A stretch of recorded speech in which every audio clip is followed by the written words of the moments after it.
अस्सलाम वालेकुम। आज का हमारा टॉपिक है शील्डिंग इफ़ेक्ट और साथ हम देखेंगे इसका trend in the period and groups. पहले देखते हैं शील्डिंग इफ़ेक्ट क्या होता है। शील्डिंग इफ़ेक्ट को समझने के लिए हम सोडियम का एटम लेते हैं जिसका एटॉमिक नंबर 11 होता है। तो एज़ वी नो जितना एटॉमिक नंबर उतने प्रोटॉन, तो 11 प्रोटॉन और 11 ही इलेक्ट्रॉन। अब न्यूक्लियस के अंदर प्रोटॉन होते हैं, मतलब पॉजिटिव चार्ज होता है, और वो पॉजिटिव चार्ज क्या करता है, इलेक्ट्रॉन नेगेटिव चार्ज को अपनी तरफ अट्रैक्ट करता है, जिसको हम कहते हैं न्यूक्लियर अट्रैक्शन। अब जो इनर वाले इलेक्ट्रॉन होंगे किसी भी एटम के, वो क्या करेंगे, आउटर मोस्ट इलेक्ट्रॉन पे एक शील्ड बनाएंगे। इनर वाले इलेक्ट्रॉन जो भी होंगे वो चाहे फर्स्ट शेल में हो, सेकंड में हो, उनको उनको उनको हम कहते हैं कोर इलेक्ट्रॉन्स। और जो आउटर मोस्ट इलेक्ट्रॉन होंगे, जो आउटर मोस्ट शेल में होंगे, उनको हम कहते हैं आउटर मोस्ट इलेक्ट्रॉन्स। अब इसको समझने के लिए हम एक एग्जांपल लेते हैं। एक हमारे पास अम्ब्रेला है, वो क्या करती है, हमें सनलाइट से और साथ ही साथ बारिश से बचाती है। अब ये अम्ब्रेला हमारे तक बारिश को बहुत कम या सनलाइट को बहुत कम आने देती है। बिल्कुल इसी तरह जो इनर वाले इलेक्ट्रॉन्स होंगे, वो क्या करेंगे, आउटर मोस्ट इलेक्ट्रॉन पे एक शील्ड बना देंगे लाइक अम्ब्रेला, जिससे न्यूक्लियर की जो अट्रैक्शन है आउटर मोस्ट इलेक्ट्रॉन पे वो बहुत कम हो जाएगी। इस अफेक्ट को हम कहते हैं शील्डिंग अफेक्ट, जहाँ पे जो इनर इलेक्ट्रॉन की वजह से आउटर मोस्ट इलेक्ट्रॉन पे जो फोर्स ऑफ अट्रैक्शन है वो कम हो जाएगी। So when inner electron shield the outer most electron, तो क्या हुआ कि जो न्यूक्लियर की अट्रैक्शन है, जो न्यूक्लियस की फोर्स है, वो आउटर मोस्ट इलेक्ट्रॉन पे कम हो गई। किस वजह से, इनर इलेक्ट्रॉन की वजह से, क्योंकि उन्होंने न्यूक्लियस के गिर्द एक शील्ड बना दी और न्यूक्लियर फोर्स को कम कर दिया। अब हम इसके ट्रेंड की बात करते हैं। Shielding effect across the period from left to right, we know कि there are 7 periods horizontal rows इनको हम कहते हैं। तो क्वेश्चन आता है why shielding effect remains constant from left to right. तो अब हम सेकंड पीरियड की एग्जांपल लेते हैं, जिसमें lithium, beryllium, oxygen and fluorine है।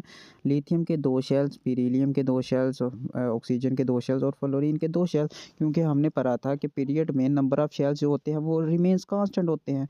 पीरियड में 1 बाय 1 एटॉमिक नंबर तो इंक्रीज़ होगा, लेकिन क्या होगा, जो नंबर ऑफ़ शेल्स होंगे वो क्या करेंगे, रिमेंस कांस्टेंट रहेंगे। और हमने ये भी पढ़ा था कि एटॉमिक साइज़ जो है वो पीरियड में कम होता है। जब एटॉमिक नंबर इंक्रीज़ हो रहा है पीरियड में, तो क्या हुआ, नंबर ऑफ़ शेल्स तो रिमेंस कांस्टेंट हैं। अब इस वजह से जो शील्डिंग इफेक्ट है वो सेम रहेगा। क्यों? क्योंकि हमारे पास शेल तो इंक्रीज़ हो ही नहीं रहे। जबकि शेल इंक्रीज़ नहीं होंगे तो जो न्यूक्लियर की अट्रैक्शन है, जो इनवर्ड इलेक्ट्रॉन है, वो आउटर मोस्ट इलेक्ट्रॉन पे सेम टाइप का इफेक्ट रखेंगे, जिसकी वजह से जो शील्डिंग इफेक्ट है वो पीरियड में ऑलवेज भी सेम, वो कभी भी चेंज नहीं होगा due to the same number of shells. अब हम देखते हैं shielding effect down the group. There are 18 group from top to bottom, vertical columns इनको हमने कहा। तो why shielding effect increase from top to bottom. हम फर्स्ट पीरियड की हम ग्रुप की एग्जांपल लेते हैं, जिसमें हाइड्रोजन, लिथियम, सोडियम और पोटाशियम आएगा। तो फ्रॉम टॉप टू बॉटम जो एटॉमिक साइज़ है वो इंक्रीज़ होता है। वो किस वजह से इंक्रीज़ होता है? क्योंकि उसमें नंबर ऑफ़ शेल इंक्रीज़ होते हैं।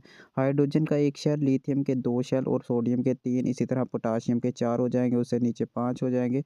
और जो जो शेल्स इंक्रीज़ होंगे साइज़ में इंक्रीज़ होगा। शेल इंक्रीज़ हुए तो इसका मतलब जो इनर वाले इलेक्ट्रॉन हैं वो ज़्यादा होंगे। जितने इनर वाले इलेक्ट्रॉन ज़्यादा होंगे, इसका मतलब न्यूक्लियस की होल जो आउटर मोस्ट इलेक्ट्रॉन पे है वो उतनी ही कम हो जाएगी। इसका मतलब जो शील्डिंग इफेक्ट है वो डाउन द ग्रुप क्या हो जाएगा, इंक्रीज़ हो जाएगा। और इंक्रीज़ कैसे हुआ? क्योंकि जो नंबर ऑफ़ शेल्स थे वो इंक्रीज़ हुए, जो साइज़ था एटम का वो इंक्रीज़ हो गया। तो जो न्यूक्लियस की फ़ोर्स है आउटर मोस्ट इलेक्ट्रॉन पे वो बहुत कम हो गई। क्यों? क्योंकि जो इनर वाले इलेक्ट्रॉन हैं, जिनको हमने कोर इलेक्ट्रॉन कहा, उन्होंने आउटर मोस्ट इलेक्ट्रॉन पे जो फ़ोर्स थी वो कम कर दी, क्योंकि उन्होंने न्यूक्लियस के गिर्द एक स्ट्रॉन्ग शील्ड बना दी, जिसकी वजह से न्यूक्लियर जो अट्रैक्शन थी आउटर मोस्ट इलेक्ट्रॉन पे बहुत कम हो गई। Hence the shielding effect increase from top to bottom in groups.